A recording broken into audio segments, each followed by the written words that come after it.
À 18h, avec un numéro 01 80 20 39 21, toujours avec Georges Fenech et Mathieu Hoc. Georges Fenech, ancien député bien sûr, ancien magistrat, mais le député que vous êtes connaît, j'imagine, parfaitement Corinne Lepage. Bien sûr, je connais Corinne Lepage et vous aurez remarqué que quand on cherche à avoir un avis d'un écologiste raisonnable, il nous reste elle. Un peu, mais alors de loin, de très loin, Brice Lalonde qu'on ne voit plus tellement.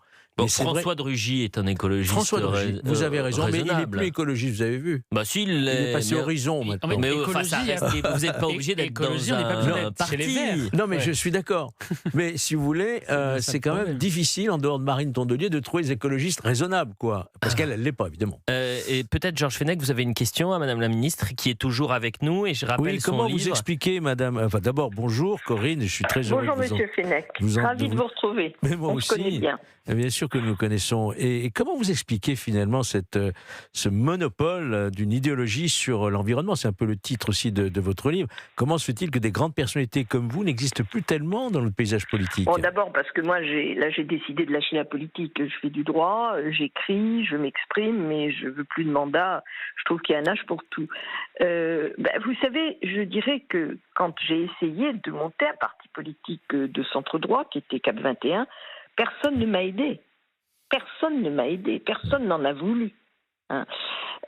Pourquoi est-ce que les Verts ont progressé au départ? Parce que Mitterrand leur a donné des circonscriptions, il leur a donné de l'argent. Moi, je ne demandais pas de l'argent, je demandais qu'on m'aide et qu'on m'aide à avoir des députés. Ça n'a jamais été fait. Donc, un petit parti comme celui que je dirigeais a eu des élus locaux. On en a eu à un moment même beaucoup. Mais on n'est jamais arrivé à percer, je dirais, à un niveau national comme les Verts, parce qu'il n'y a pas de parti politique important qui l'a souhaité. La droite n'a pas vu l'utilité que cela pouvait avoir. C'est dommage. C'est dommage. Revenons, Madame la Ministre, à la situation en Gironde. Un responsable du syndicat Sud, sapeur-pompier ce matin, Rémi Chabou, me disait: quand la population s'organise d'elle-même, c'est qu'elle a perdu confiance en l'État. Et je vais vous proposer aussi une séquence. On va écouter, Emmanuel Macron était à Bordeaux, il a échangé avec les secours, avec les pompiers. Il a été interpellé par le directeur départemental de la protection des forêts, la fameuse DFCI. Et Monsieur Lafont, il va lui dire peut-être ce que pensent des millions de Français. Je ne suis pas sûr, et qu'il l'interpelle, Emmanuel Macron. Enfin, vous allez l'entendre, il va dire à un moment, il faut arrêter de parler. Mais il ne dit pas ça à Emmanuel Macron. Il dit peut-être ça à tous ces hommes politiques qui ont peur des associations, des lobbies, des partis d'une gauche radicale, d'une écologie radicale qui empêchent des mesures de bon sens pour protéger nos terres et protéger nos agriculteurs. Écoutez cette séquence. De toute façon, je partage totalement cette philosophie. On ne peut pas rester avec les mêmes techniques et les mêmes références. Il faut le faire. On l'a fait sur d'autres endroits et on sait qu'il faut le faire. Il faut arrêter de parler. Non, mais il faut que les gens qui ont beaucoup résisté se rendent compte que, en effet, les choses ont changé. Exactement. Et qu'ils acceptent. On ne vit pas dans le même monde. Non. On vit pas dans le même monde, je suis pas parisien, lui a-t-il dit. Corinne Lepage, d'ailleurs, est-ce que vous avez été convaincue hier par les prises de parole du président de la République? Certains pompiers ont dénoncé un autosatisfecit du président, alors que en image, on voit bien que les pompiers manquent de tout, manquent de moyens, manquent de bras, mais ils manquent pas de courage. Ça, c'est une certitude. C'est sûr, mais vous savez, quand vous êtes, non pas que je veuille excusez Emmanuel Macron, je ne suis pas un grand soutien d'Emmanuel Macron. Mais quand vous êtes président de la République, et j'ai entendu le même exercice de M. Nunez à la télévision il y a 3 jours, c'est très difficile de venir dire, oui, je reconnais, il n'y a pas les moyens qu'il faut là où il faut, on n'a pas mis l'argent qu'il fallait là où il fallait, etc., etc. Vous avez tendance à défendre votre action. Je dirais que c'est humain, c'est pas pour ça que c'est convaincant. Qu'est-ce qui a manqué pour que on fasse de la protection civile, c'est le régalien quand même, de la protection civile une priorité des priorités, une priorité absolue? Parce que vous savez comment qu'il y a beaucoup de priorités absolues. Vous avez la défense, dont on voit qu'on a vraiment besoin.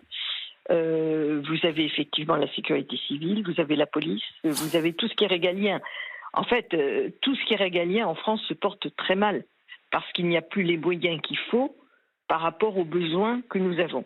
Et il est tout à fait clair qu'il va bien falloir faire des priorités dans les budgets de l'État qui vont venir. La sécurité civile, vous avez raison, est une priorité absolue, mais la défense aussi, puisqu'on a sécurisé il y a maintenant une loi de programmation, donc celle-là, elle va être suivie. Je ne vous fais pas de dessin sur ce qui se passe dans l'éducation nationale. C'est pas forcément une question d'argent d'ailleurs, mais c'est plutôt une question c'est aussi une question d'argent, parce que si on payait nos enseignants un peu mieux, peut-être qu'ils feraient autrement que ce qu'ils font aujourd'hui. Mais je dirais que c'est dans tous nos secteurs régaliens de service public que les choses ne vont absolument plus, parce qu'on n'a pas les moyens à mettre en face, en réalité. Bah vous dites c'est une question de moyens. Pardonnez-moi, les milliards, on peut en avoir. Ça va pas vous plaire, mais l'ADEME, moi je réduirais un peu le budget de l'ADEME pour le donner aux pompiers. Oui et non, parce que vous voyez, l'ADEME, qu'est-ce qu'elle fait? Elle finance quoi, l'ADEME? Elle va financer des opérations qui permettent précisément de conserver de la biodiversité là où on a besoin, d'entretenir les cours d'eau, de développer des technologies industrielles beaucoup plus performantes, de faire de l'économie circulaire, ce qui permet d'assurer mieux la souveraineté nationale, etc. Alors qu'elle évite de communiquer, Madame la Ministre, sur plan de ton slip. Cette opération bien sûr, je suis qui était d'accord avec vous, et qui vient décrédibiliser. Je vous l'accorde. Oui, je vous l'accorde que c'était malvenu. Je vous l'accorde. Mais on a absolument besoin de se transformer. C'est toute notre économie qui a besoin de se transformer. Si on veut sortir du fossile, bien sûr qu'il faut une autre énergie, mais il y a beaucoup d'autres sujets qui vont avec. Moi, je suis un grand défenseur peut-être de quelque chose sur lequel vous parlez pas beaucoup sur Europe 1, mais qui est vraiment très important, ce qu'on appelle l'économie circulaire, qui consiste en fait à assurer notre souveraineté nationale en récupérant les matières premières qu'on n'a pas sur notre sol. C'est extrêmement important. Vous voyez, ça c'est des choses. En fait, il faut arrêter de voir l'environnement pour l'environnement. Moi, je vois l'environnement, c'est ce que j'écris dans mon bouquin. Pour la santé, pour l'avenir. La santé d'abord. C'est d'abord la santé. Bon. Et à partir de la santé, on remonte la chaîne des causes. La santé, c'est qu'est-ce que je bois, qu'est-ce que je mange, qu'est-ce que je respire. Eh bien, écoutez... Et on se rend compte très vite que ce que je peux faire moi à un niveau individuel, ça va pas très loin. Et que si le régalien ne suit pas, je vais pas aller très loin. Et ainsi de suite. Madame la Ministre, un grand merci. Corinne Lepage, qui était notre invitée, ministre de la Transition écologique, qui a publié le 25 juin 2026 aux éditions Tract chez Gallimard, le discrédit écologique ou comment sortir du backlash. C'est quoi le backlash? Le backlash, c'est le retour en arrière. Ah oui, dis donc, en bon français. Voilà, c'est comme ça que ça s'appelle, le retour en arrière. Merci Madame la Ministre. C'est un plaisir de pouvoir échanger avec vous. Olivier est en direct avec nous, il nous a appelé au 01 80 20 39 21. Cher Olivier, bonjour. Bonjour Elliot. Et bonjour à tous. Écoutez, très heureux de vous avoir au téléphone. Le plaisir est partagé, c'est-à-dire qu'on est bouleversé quand on voit ces images d'incendie en Gironde et en même temps, je ne sais pas quoi vous dire, il y a quelque chose, il y a une motivation supplémentaire. On n'a pas le droit de baisser les bras, on n'a pas le droit de baisser la tête, on ne peut qu'être fier quand on voit tous ces pompiers qui se mobilisent, ces agriculteurs, ces Français également attachés à leur terre. Bien sûr qu'on est fiers. Bien sûr qu'on est fiers de nos pompiers. Bien sûr qu'on est fiers de nos fermiers. Qu'on est fiers de nos artisans qui se mêlent tous là pour éteindre le feu. Mais excusez-moi, derrière les moyens qui ont été donnés à ces gens-là, mis à part leur envoyer les CRS quand ils les demandaient, qu'est-ce qu'on a fait? Qu'est-ce qu'a fait le gouvernement? Je suis désolé, je me souviens encore de l'incendie en 2022. Les pompiers après ont été dehors, ils ont demandé des moyens, ils ont demandé des Canadair. Les Canadair, ils ont été annulés. Attal les a annulés, les Alors Canadair. la commande, c'est vrai que la chaîne de production des Canadair est limitée parce que l'entreprise qui les produit... Parce qu'on n'a pas moyen de les produire en France. Alors aujourd'hui, ça n'a pas été anticipé. Parce qu'on n'a pas la capacité de produire des... Aujourd'hui, c'est pas ça qui a été mis en place, vous avez raison. En revanche, l'entreprise Canadair qui est actuellement au Canada, elle ne peut plus produire autant de Canadair qu'elle le voudrait. Et vous avez raison, la question de la souveraineté, c'est la priorité. Entreprise mondiale dans l'aviation. Vous On a avez Dassault raison. et Airbus.